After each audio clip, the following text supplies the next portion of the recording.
ദൈവ തിരുനാമത്തിന് മഹത്വമുണ്ടാവട്ടെ. Bible reading പ്രോഗ്രാമിൽ സംബന്ധിക്കുന്ന ഏവർക്കും കർത്തൃനാമത്തിൽ സ്നേഹവന്ദനം അറിയിക്കുന്നു. 1 ശമൂവേൽ 27 അധ്യായം നമ്മളിന്ന് വായിക്കുകയാണ്.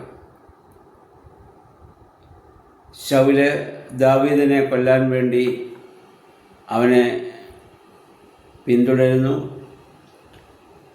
ദാവീദിൻ്റെ മുൻപിൽ ശൗലിനെ ലഭിച്ചു, വേണമെങ്കിൽ വധിക്കാമായിരുന്നു. പക്ഷേ അഭിഷിക്തൻ എന്ന രീതിയിൽ ശൗലിനെ വധിക്കാതെ അവൻ്റെ കുന്തവും കൂജയുമൊക്കെ അവൻ കിടന്ന സ്ഥലത്ത് എടുത്തുകൊണ്ട് പോയി, എൻ്റെ കയ്യിൽ നിൻ്റെ ജീവൻ അകപ്പെട്ടതാണെങ്കിലും നീ അഭിഷിക്തനായാൽ ഞാൻ നിന്നെ വിടുവിച്ചിരിക്കുന്നു എന്നൊക്കെ പറഞ്ഞ് ശൗലിനെ ബോധ്യമാക്കുന്നു. ശൗലോടെ പശ്ചാത്തപിക്കുകയും എൻ്റെ മകനെ ദാവീദേ, നീ ദൈവകൃപയുള്ളവനാണ്, നീ വിചാരിക്കുന്നതൊക്കെ നടക്കുമെന്ന് പറഞ്ഞവനെ അനുഗ്രഹിക്കുകയും ചെയ്യുന്ന നമ്മൾ കാണുന്നു. എന്നാൽ ദാവീദിനറിയാം, വീണ്ടും ശൗലിൻ്റെ മനസ്സിൽ തന്നോടുള്ള വാശി പോയിട്ടില്ല. ഇന്നല്ലെങ്കിൽ നാളെ അവനെന്നെ വധിക്കും. അതുകൊണ്ട് ഈ ദേശത്ത് നിൽക്കുന്നത് ശരിയല്ല എന്ന് തോന്നിയിട്ട് അദ്ദേഹം ശത്രുദേശമായ ഫെലിസ്ത്യ ദേശത്തേക്ക് പോകുവാൻ ആഗ്രഹിക്കുകയാണ്. ഒരു വിശ്വാസിയുടെ ജീവിതത്തിലും ഇതുപോലെയുള്ള അനുഭവങ്ങൾ ഉണ്ടാവാം.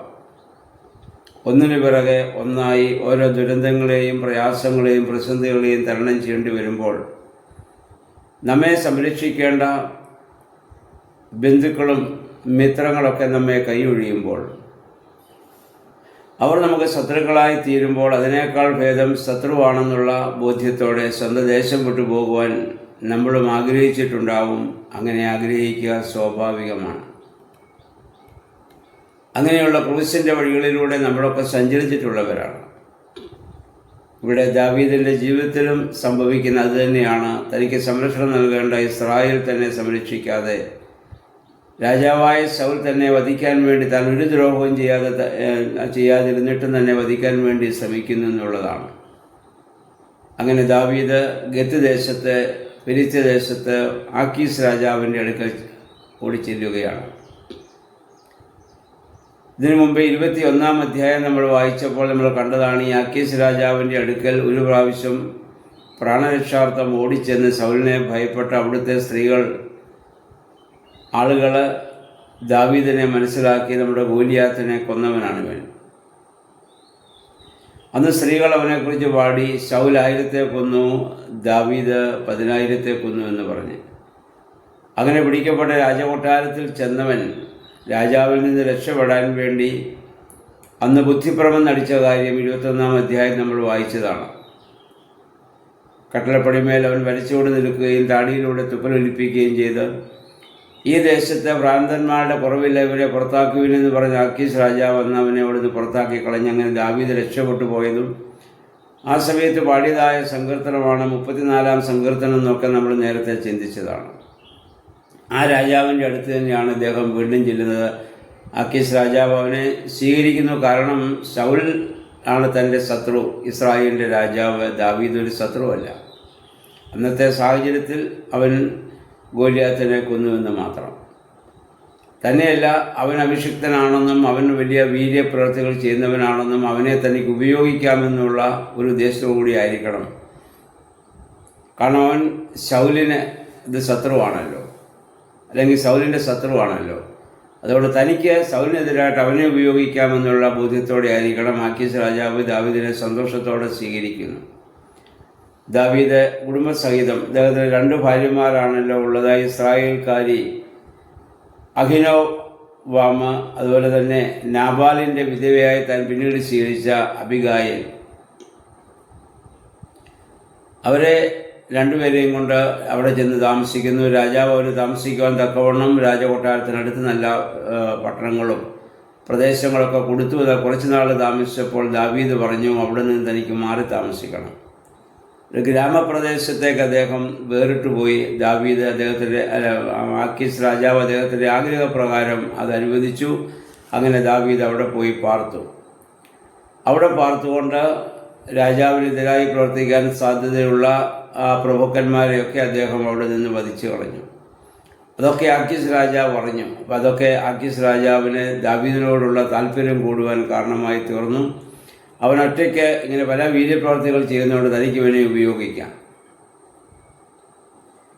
അപ്പം അങ്ങനെ ആക്കീസ് രാജാവ് ദാവീദിനോട് ചേർന്ന് നിൽക്കുകയാണ്. മാത്രമല്ല അദ്ദേഹത്തിൻ്റെ ഇപ്പോഴത്തെ ചിന്ത, ഇവനെ എനിക്ക് ഇസ്രായേലിനെതിരായിട്ട് ഉപയോഗിക്കുകയും ചെയ്യാം. കാരണം ഇസ്രായേലിൻ്റെ മുൻപിൽ, സൗൽ രാജാവിൻ്റെ മുമ്പിൽ ഇവൻ ഒരു വലിയ അവരുടെ ശത്രുവാണ്. അപ്പം ശത്രുവിൻ്റെ ശത്രു മിത്രമെന്ന് പറഞ്ഞതുപോലെ സൗൽ രാജാവിൻ്റെ ശത്രുവായ ദാവീദിനെ തനിക്ക് മിത്രമാക്കിയെടുത്ത് ആ സൗലിനെതിരെ പൊരുതാൻ സാധിക്കുമെന്നുള്ള ഒരു വലിയ ചിന്തയോടെ അദ്ദേഹത്തെ അവിടെ സ്വീകരിക്കുന്നതായി നമ്മൾ കാണുന്നുണ്ട്. പ്രിയമുള്ളവരെ, ഒരു വിശ്വാസിയുടെ ജീവിതത്തിൽ ഇതുപോലെയുള്ള അനുഭവങ്ങളിലൂടെ, ക്രൂശിൻ്റെ വഴികളിലൂടെ പലപ്പോഴും നമുക്ക് സഞ്ചരിക്കേണ്ടി വന്നേക്കാം. ആ സമയത്തൊക്കെ പലപ്പോഴും മിത്രത്തേക്കാൾ ഉപരി ശത്രുക്കൾ നമ്മളെ കരുതിയൊന്നും വരാം. അവരുടെ നല്ല ഉദ്ദേശശുദ്ധിയില്ലെങ്കിലും നമുക്ക് ചിലപ്പോൾ സംരക്ഷണം ലഭിച്ചു എന്ന് വരാം. എന്തുകൊണ്ടാണ് ഇങ്ങനെയുള്ള അനുഭവങ്ങളിലൂടെയൊക്കെ നമ്മൾ കടന്നു പോകേണ്ടി വരുന്നത്? നമുക്കറിയാം, മൂർച്ചയുള്ള ഒരു ഇരുമ്പായുധം ഉണ്ടാകണമെങ്കിൽ അത് അനേക പ്രാവശ്യം ശക്തിയേറിയ അഗ്നിയിലൂടെ അത് കടന്നു പോകേണ്ടതായ സാഹചര്യമുണ്ട്. ആ അഗ്നിയിലൂടെ കടന്നുപോയി അത് ഉരുക്കപ്പെടണം. അതിനുശേഷം ഭാരമേറിയ ചുറ്റുക കൊണ്ട് അത് അടിക്കപ്പെടണം. എങ്കിൽ മാത്രമേ മൂർച്ചയുള്ള ഒരു ആയുധമായി അതിന് മാറ്റപ്പെടാൻ സാധിക്കുകയുള്ളൂ. ദാവീദിനെ കുറിച്ച് ദൈവത്തിനൊരു ഉദ്ദേശമുണ്ട്. അതിനുവേണ്ടി നല്ല മൂർച്ചയുള്ള ഒരു ആയുധമായി ദൈവം ദാവീദിനെ മാറ്റിയെടുക്കുകയാണ്. അങ്ങനെ ദാവീദ് മാറ്റപ്പെടണമെങ്കിൽ ഇങ്ങനെയുള്ള അഗ്നിശോധനകളിലൂടെ കടന്നു പോകേണ്ടത് അനിവാര്യമാണ്. നമ്മുടെയും ജീവിതത്തിൽ ഇതുപോലെയുള്ള ശോധനകളും പ്രയാസങ്ങളും പ്രതിസന്ധിഘട്ടങ്ങളും വരുമ്പോൾ അതിനെ ദൈവശിക്ഷയായി കാണാതെ ദൈവകരങ്ങളിലെ ഉപകരണമായി തീരുവാൻ ദൈവം ഉപയോഗിക്കുന്നു എന്നുള്ള ബോധ്യത്തോടെ ദൈവത്തിന് പൂർണ്ണ സമർപ്പിതമായി ജീവിപ്പാൻ നമുക്കിടയായി തീരണം. വേദപുസ്തകം മുഴുവൻ നമ്മൾ പഠിച്ചാലും ലോകചരിത്രം നോക്കിയാലും സഹനത്തിലൂടെ അല്ലാതെ ആർക്കും വലിയവരാകാൻ സാധിച്ചിട്ടില്ല. അപ്പം ജീവിതത്തിൻ്റെ സഹനം ദൈവശിക്ഷയല്ല, ദൈവ അനുഗ്രഹത്തിൻ്റെ മറ്റൊരു മാനദണ്ഡമാണ് എന്ന് മനസ്സിലാക്കിക്കൊണ്ട് സന്തോഷത്തോടെ അങ്ങനെയുള്ള സന്ദർഭങ്ങൾ അതിനെ സ്വീകരിക്കാനും പ്രത്യാശയോടെ അതിനെ അതിജീവിപ്പാനും നമുക്കിടയാകണം. അതിന് നമ്മൾ സാധിക്കണമെങ്കിൽ വേദപുസ്തക വായനകളും പ്രാർത്ഥനകളും നമുക്ക് അനിവാര്യമാണ്. നമ്മുടെ വേദപുസ്തക വായനകളും പ്രാർത്ഥനകളും ആരാധനകളും ഒക്കെ അതിന് നമ്മെ സഹായിക്കണം. ദാവീദിൻ്റെ ജീവിതം നമുക്കൊരു വലിയ മാതൃകയാകുവാൻ ദൈവമേ, പരിശുദ്ധാത്മാവേ, ഞങ്ങളെയും ശക്തീകരിക്കുകയും വേണമെങ്കിൽ നമുക്ക് പ്രാർത്ഥിക്കാം. ദൈവത്തിന് നമ്മെ സഹായിക്കുമാറാകട്ടെ.